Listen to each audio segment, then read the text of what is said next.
Joining me now is Saul Weisenberg, former deputy independent counsel and Fox News contributor, and Mike Davis, founder and president of the Article 3 project and former clerk to Justice Gorsuch.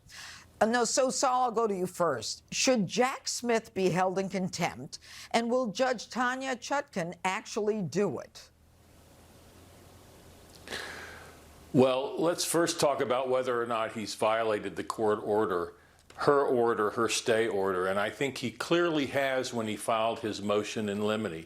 Her order basically says we're not going to do anything to impose new discovery obligations on any of the litigants, and he filed a motion in limine, and normally when you do that, the other side has to respond. So I think it's a clear violation of her order. I do not believe she's going to hold Jack Smith in contempt. She's gone out of her way.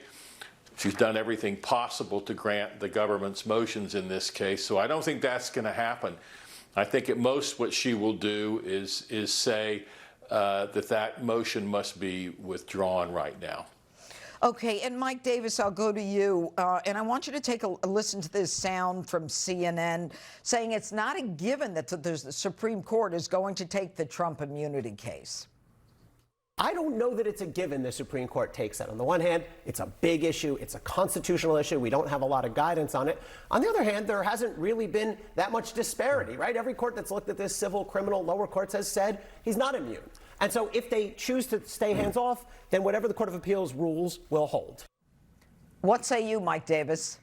There's no question that if the D.C. Circuit does not hold that the President of the United States, any President of the United States, does not enjoy immunity from criminal prosecution for his official actions or the outer perimeter of his official actions, which is the current case law for civil immunity, there's no question the Supreme Court's going to have to take this case and establish that there is criminal immunity. The members of Congress are immune from both civil and criminal prosecution under the speech or debate clause for their official acts. The judges, federal judges, are immune from both civil and criminal prosecution for their official acts. Why the heck wouldn't the President of the United States also be immune both criminally and civilly? You know, Saul, Trump's attorney, Alina Habba, says that Trump has concerns that the Supreme Court might rule against him in an effort to try to show that they're being objective and not favoring him. What do you think the Supreme Court will do?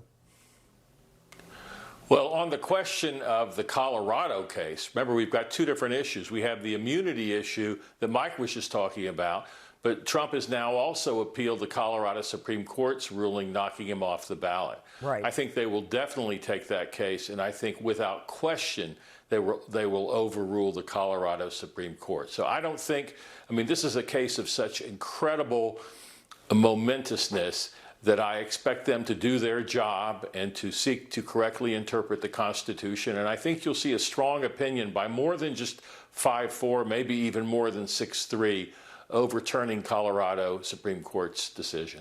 And, you know, Mike, a lot of people are saying that the reason the Supreme Court said, you know, you've got to get it back to the district court in D.C.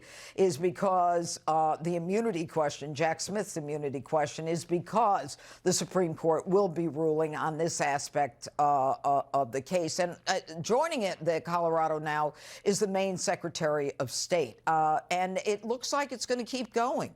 I mean, how far can it go? Here's the problem. If the Supreme Court does not reverse these four partisan judges on the Colorado Supreme Court and this unelected, non-lawyer Maine Secretary of State, Shenna Bellows, you're going to see that they've established these precedents in these blue states, and then Democrats are going to take the show on the road and try to kick President Trump off the ballot in swing states. So if the American people want to put President Trump in the White House, back in the White House on November 5th, 2024. The Democrats just want to disqualify Trump under a bogus legal theory. That's not going to fly with the American people, and the Supreme Court needs to fix this. Well, I suspect that it will. Saul and Mike, thanks so much for being with us this evening.